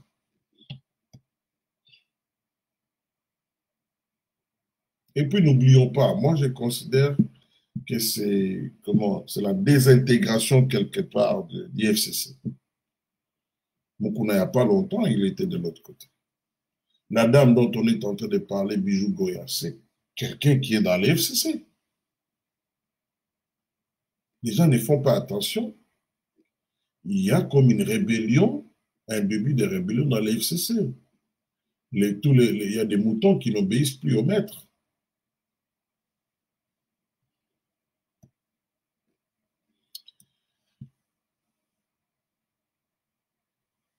Lisa Marie a dit les historiens de la RDC sont tous corrompus. Bon, je ne dis pas ça, je ne peux pas conclure comme ça, mais voyons, l'histoire ne s'écrit pas pendant que les événements se passent. Il faut des reculs du temps pour que l'historien écrive. C'est les journalistes qui écrivent au quotidien. Il dit voilà, l'historien, lui, n'écrit pas comme ça. L'historien attend. Le temps passe Et il écrit. Parce que l'historien se consacre à étudier les événements passés. S'il écrit sur le présent, il fait plus de l'histoire. Allez, Anthony de son père, il était aussi branché. Ah, Anthony. Alors, dis-moi, Anthony, qu'est-ce que tu dis? Le plus grand lobby aux États-Unis, c'est la pharmacie. Voilà. La santé, pour vous, assurance médicale, au bébé, hein? Obamacare aux USA. Voilà, Jean-Claude Dedans. Allez, je vais prendre quelques personnes et puis on va arrêter. Il fait tard chez moi. Est-ce que vous soupçonnez que la journaliste Sylvie Bongo roule activement pour l'FCC et de manière sale la façon dont elle s'est activée en fossé Mukuna samedi soir, alors que nombreux étaient encore sceptiques sur l'authenticité de la vidéo? Était-elle en train de, je voudrais dire, en train de faire son travail? Vous lui aviez même dit indirectement que défendre quelqu'un qui a donné des médicaments doutés n'est pas du tout aussi sain. Ah, je me suis. Bon, j'ai supprimé ça par après, mais je voulais quand même. Écoutez, Sylvie Bongo, c'est une journaliste qui, en tout cas, qui fait bien son travail, la dame, mais ces derniers temps, nous devons reconnaître qu'elle est très proche de Madame Jeannette, qu'est-ce que je dis? Madame Olive Lembe Kabila. Et vous savez, au Congo, quand un journaliste est très proche de telle personnalité ou de tel parti politique, de telle plateforme, la conséquence, c'est que souvent, ce journaliste-là, cette journaliste-là va perdre l'objectivité. Et apparemment, c'est le cas. C'est le cas. Hein, elle fait plus. Quand Olive Lembe a donné les médicaments, mais il fallait voir comment la publicité autour. Quand elle est allée prendre quoi, les tomates, il fallait entendre ce que la dame disait. Bon, on se pose la question, autant qu'elle fait des éloges, est-ce qu'elle peut aussi formuler des critiques? Moi, je constate. D'ailleurs, tu sais quoi? Si je peux te tutoyer, Patrick, bon. Quand elle a fait son commentaire, moi j'ai écrit, quand elle a fait, elle a posté, j'ai commenté. J'ai fait des commentaires. Une minute après, elle m'a bloqué. Jusqu'aujourd'hui, elle m'a bloqué. Sylvie Bongo.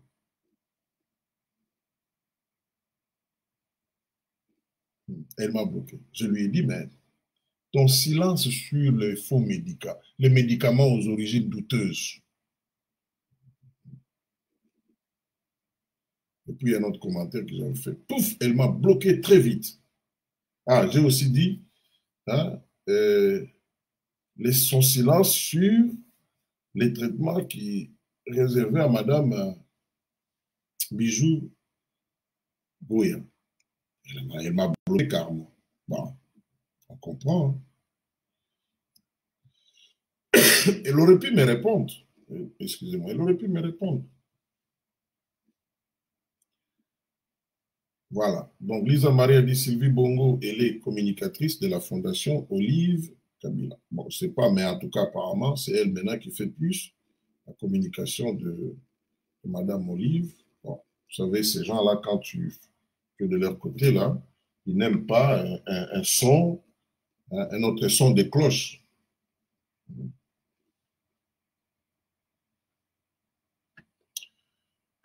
Rodrigue Grand vidéo, Omi Bombi, pourquoi? Omi Bomba, bon, je ne sais pas. Moi, je fais système radio. C'est un système. Hein? Donc, Omi Bombi. Et puis, même si j'ai révélé ma face, bah, ça va faire quoi? Ça va changer quoi? Rien du tout. Lisa Marie dit ce que Dr Mouyembe est corrompu par l'OMS et c'est là au détriment de la population congolaise. Non, je ne dis pas ça. Tous les mangouélés au Etozoa, Lisa Marie, il y a un protocole, il y a des... Mangouélé, c'est un marché. Je montre tout simplement, ce n'est pas que lui a inventé la pratique. Il n'est pas corrompu, c'est pas ce que j'ai dit.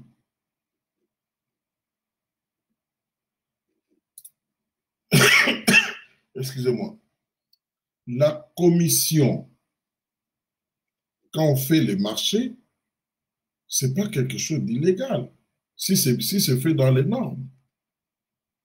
Moi, je n'ai pas de preuves qu'on lui a donné la commission, mais je fais seulement voir qu'il avait préféré ces vaccins-là à celui qui était utilisé par Oli Ilunga. Oli estimait que les vaccins enfin, qu'on utilisait à ce moment-là étaient bien, avaient donné des résultats. Mais celui que le docteur Mouyemba a utilisé a donné des résultats beaucoup plus meilleurs.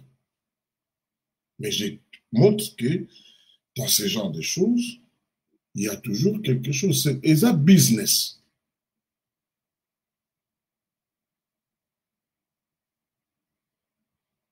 Qui a gagné là-bas? Est-ce que c'est lui ou est-ce que c'est quelqu'un d'autre au ministère? Ça, je ne sais pas. Mais c'est comme ça que ça s'est fait. Donc de là, on ne peut pas dire que je n'ai pas... Je n'ai même pas dit qu'il est corrompu. Jésus fait tout. C'est le nom de quelqu'un.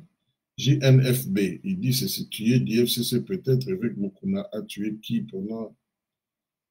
Ah, là, il répond quelqu'un. Et moi, quand je parle ici, je dis bien que Mukuna était dans les camps de Kabila. Il n'y a pas longtemps. Je ne présente pas Mukuna. En tant qu'acteur politique, je ne dis pas quelqu'un de saint, d'innocent. Non. Pas du tout. Mais je dis son discours passe. Je constate.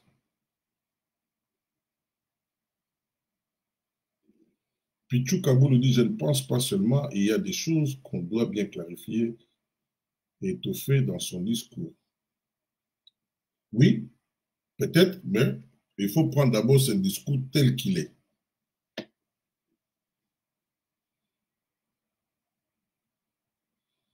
Mafumbula Hassani Hamadi Deschamps dit, avez-vous les informations sur une éventuelle rencontre entre les émissaires de VK et China Rambo? Bon, China Rambo, je crois que tu parles de Kabila. J'espère, hein? VK, c'est Vital Kamerhe. J'ai entendu parler, mais je n'ai pas de preuves. Mais je constate que le ministre de la Justice, qui est du FCC,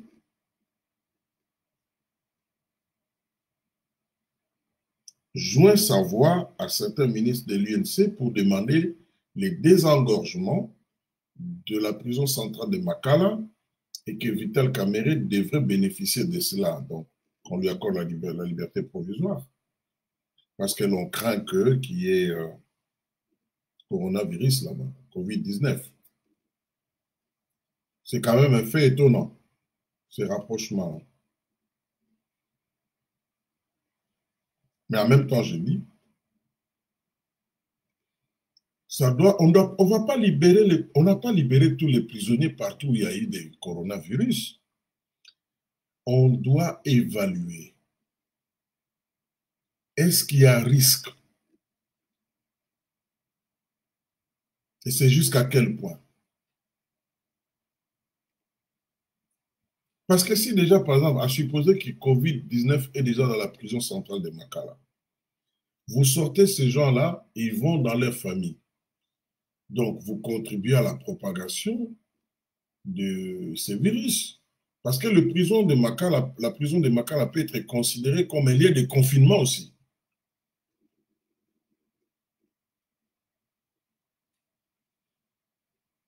Mais on doit aussi regarder, ce sont des experts qui doivent faire cela. Les épidémiologistes, hein, parler avec des gens qui sont dans la prison, faire un dépistage sur place et voir, bon, est-ce que si ces gens-là sont sains, c'est-à-dire en bonne santé, on peut les garder là-bas comme un lieu de confinement. On les protège pour le reste de la population. Mais ça ne relève pas des politiciens, non, c'est d'abord des experts, ensuite, le gouvernement prend la décision. Parce que si on libère Vital Kamerhe, enfin, si on lui accorde la liberté provisoire, il n'est pas condamné, il est détenu. Si on lui accorde la liberté provisoire, mais il y a des gens, d'autres gens qui sont là-bas, qui sont aussi détenus. On dirait qu'il faut aussi faire justice, hein, à ces gens-là. Et ce n'est pas une manœuvre pour faire libérer d'autres gens proches du FCC.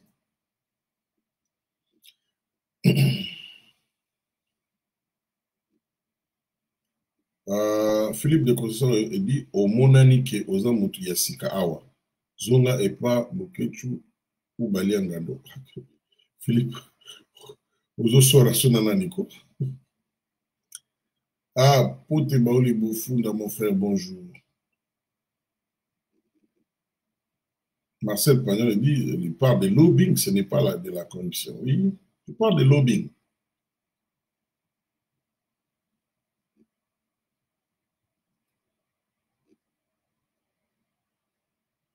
Ah, Serge Niat dit, je voulais avoir plutôt votre avis, juste une semaine après la visite du président centrafricain. Nos services arrêtent les trafiquants d'armes à Badolité qui alimentent les groupes rebelles en Centrafrique. Quelle est votre analyse sur ces faits? Après la visite du président Faustin Touadéra, à l'Antsélé, où il a rencontré son homologue Félix Tshisekedi, on m'avait posé la question. J'avais dit, parce que je n'étais pas là dans la rencontre, mais j'avais dit, voilà à peu près les raisons qui peuvent avoir conduit le président Touadéra. J'ai dit, d'abord, nous partageons une longue frontière avec la République centrafricaine. C'est un pays qui a des problèmes sécuritaires évidents. Hein? La majorité du territoire centrafricain est occupée par des groupes rebelles opposés au pouvoir en place à Bangui. Nous avons le mouvement des réfugiés entre les deux pays.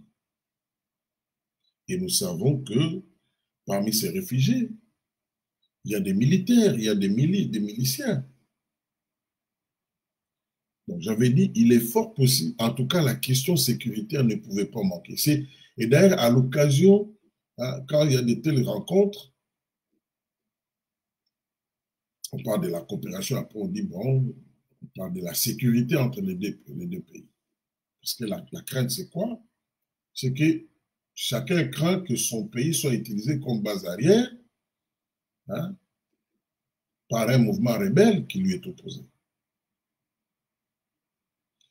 La Centrafrique, normalement, ils vont avoir des élections cette année.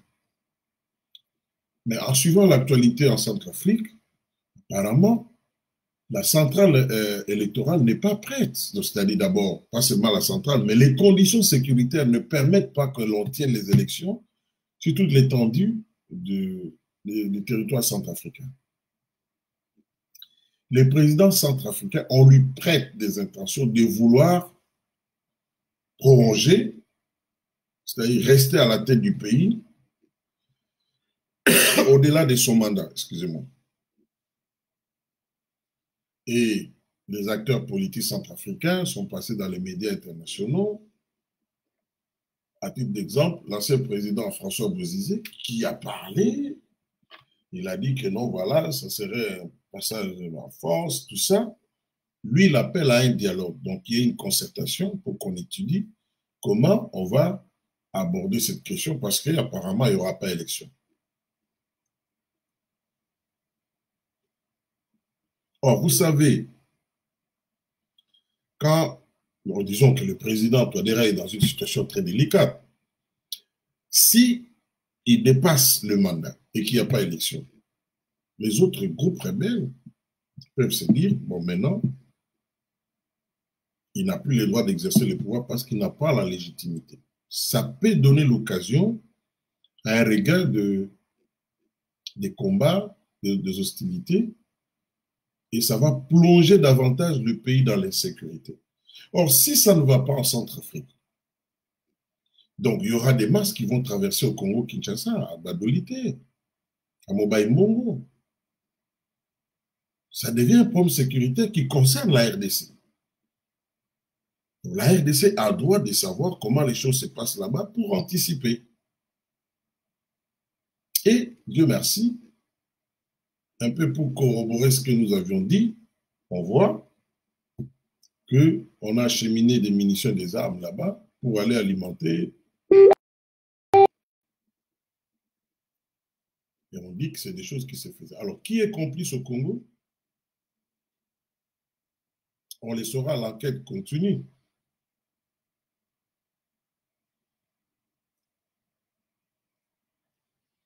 Voilà. Donc, on doit bien suivre de ce côté-là. Et vous allez constater, le chef de l'État était là-bas, le président centrafricain, celui d'abord qui était venu faire le premier pas. Il est venu, je crois, 3 fois dans notre pays.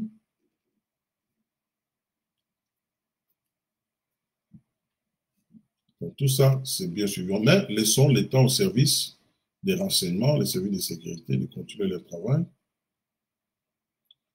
Voilà.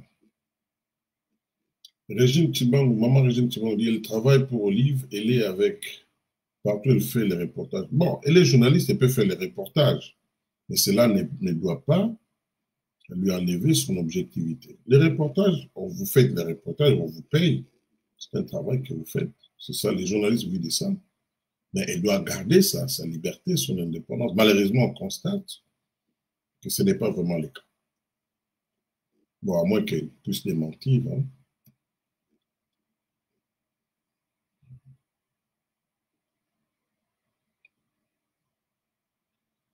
Anthony de ce point, et puis les armes, oui, les lobbies, tout ça. Nous vivons dans un monde d'intérêts, donc quand on parle d'intérêts, les intérêts souvent n'obéissent pas à ce qui est moral, ce qui est éthique.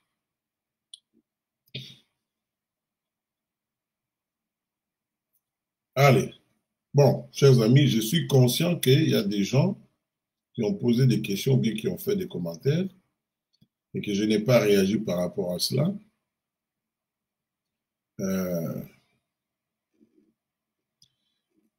Vous dire, Mukuna, ça c'est Odia Adel Moulumba qui dit que Mukuna soit dans la débauche ou pas, c'est sa vie privée. Nous sommes engagés derrière lui pour savoir où sont parties nos grandes sociétés comme...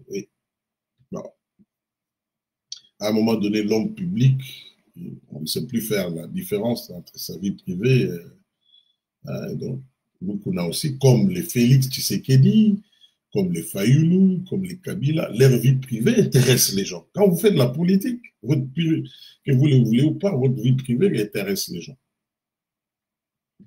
Malheureusement, c'est ça la réalité.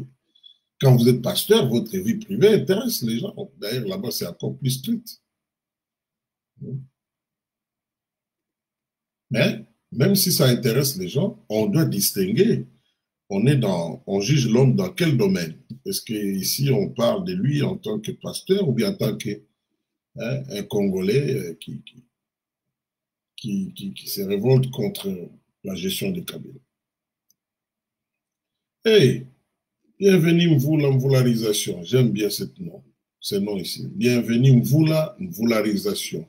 Papa Mloukou, il faut avouer que l'évêque Mukuna a eu un bon réflexe communicationnel en minimisant la vidéo et valoriser la lutte contre. Oui, ça, je suis d'accord avec toi. Ah, tu dois vraiment être de la communication en bienvenue Mvularisation. En fait, Mukuna aussi, on voit que c'est un communicateur. Moi, en tout cas, je dois avouer, il m'a surpris. J'avais une image de Mukuna. Parce que quand il parle, vous sentez que ce n'est pas un homme très instruit. Mais quand il y a eu d'abord les débats entre lui et... Ou bien alors il est coaché. Hein? Soit c'est un don, soit il est coaché. Mais un pasteur, comme Mukuna, tous les pasteurs, leur travail, c'est de parler. Hein? Alors,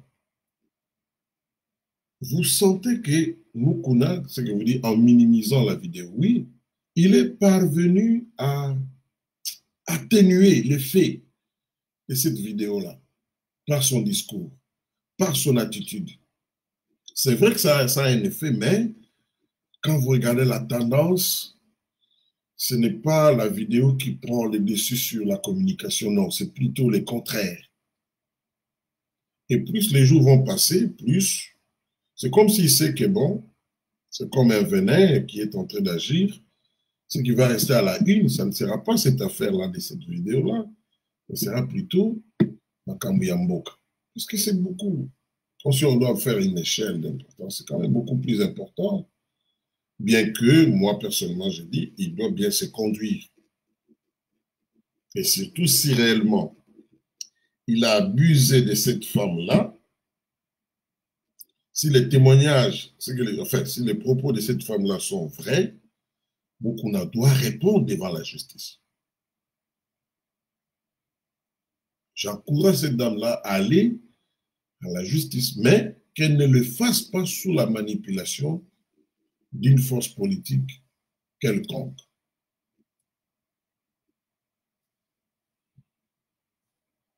Parce que le seul moyen que Mukuna peut se justifier, c'est qu'on amène l'affaire à la justice. Ou bien Mukuna peut dire, je suis diffamé par cette dame, alors je vais à la justice l'accuser.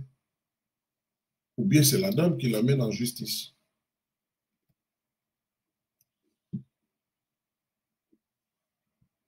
Bon, tout ce que ça en a fait, c'est de la à suivre. Apparemment, d'ailleurs, j'ai couvert toutes les questions.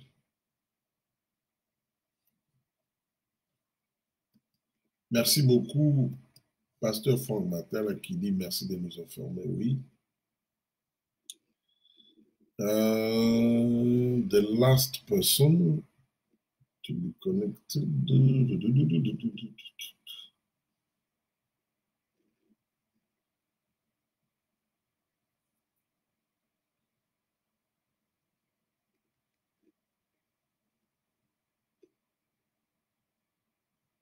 Ah, Pascal Depa qui dit, pour désengorger la prison, on devra prendre la méthode de ventilation ou gestion des stocks. Prisonniers appelés FIFO, first in, first out. Donc, les anciens devront être libérés, mais pas les plus récents. Bon, s'il y a vraiment un risque de sanitaire, tout le monde, donc les capins de tout le monde doit être libéré.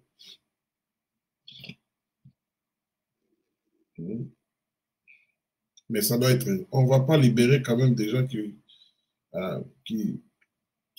vont commettre encore des crimes, tout ça. Donc, ou bien on les déplace.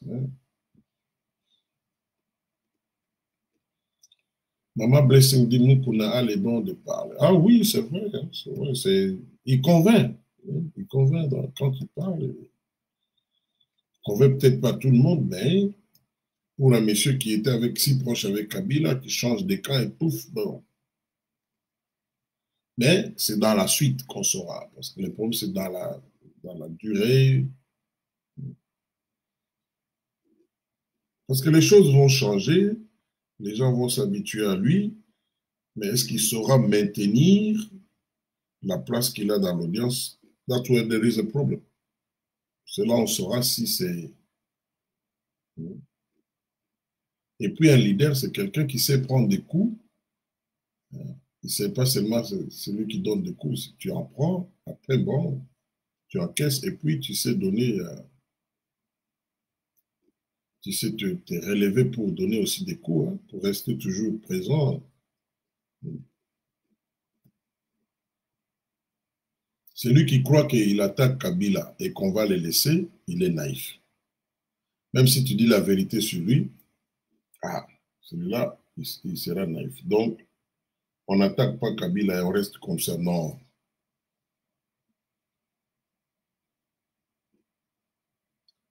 All right. Pour ceux qui sont confinés, de plus en plus, nous avons de bonnes nouvelles. La tendance est à la baisse. Je signale qu'en Afrique, le coronavirus ne s'est pas répandu comme en Chine ou dans certains pays occidentaux.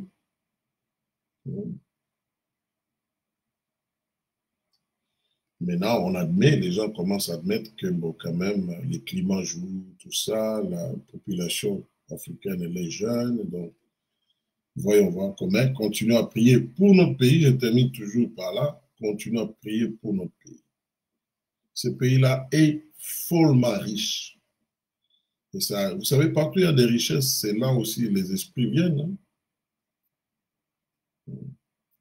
Prions pour notre pays, prions pour les dirigeants, prions, quand je dis dirigeants, il ne s'agit pas seulement du président Félix Tshisekedi, des ministres, des Kabila, Moïse Katumbi, des gens, tous ceux qui drainent, ou tous ceux qui ont pignon sur eux, qui drainent des foules ou qui ont pignon sur eux. De notre armée, le chef d'état-major, le premier ministre, le président de l'Assemblée, même du Sénat, Hein? Parce que ces gens-là, les actes qu'ils posent ont une conséquence sur nous. Il faut prier pour eux. Quand je dis prier pour eux, c'est-à-dire attirer l'attention, permettez-moi l'expression, de Dieu sur ces gens. Si quelqu'un n'est pas, ne travaille pas en faveur de Dieu, bon, le Seigneur peut l'enlever, hein, par une façon ou une autre. Mais que Dieu leur accorde la sagesse. All right. Bon, peut-être que mon Diaka, Kilumbi Akaka, MP Papi Moutala, là, Matou s'est dit la minimisation des Mukuna sur cette affaire a dérapé. FCC, il n'a même pas mentionné le nom de la fille.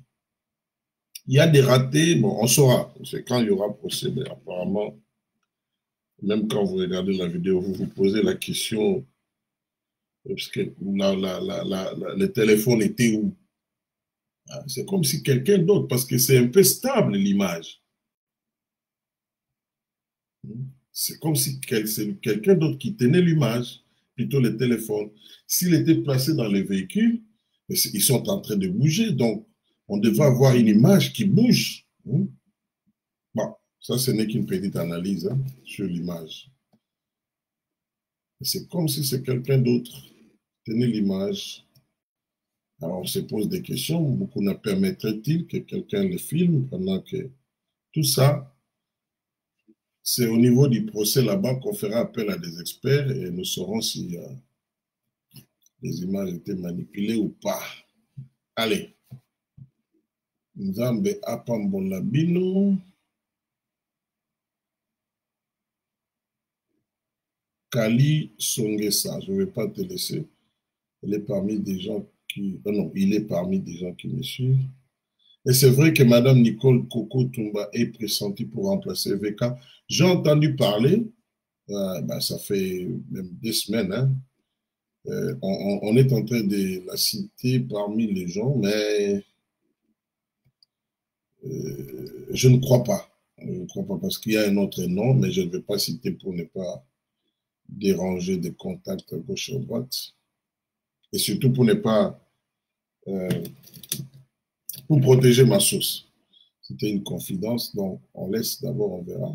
Mais il y a des concertations. OK. Marcel Mukherjee, thank you very much for your analysis. I really appreciate. Thank you. See you guys. Bye-bye. Donc, mon analyse sous Baki Muzuri, siku ingine ba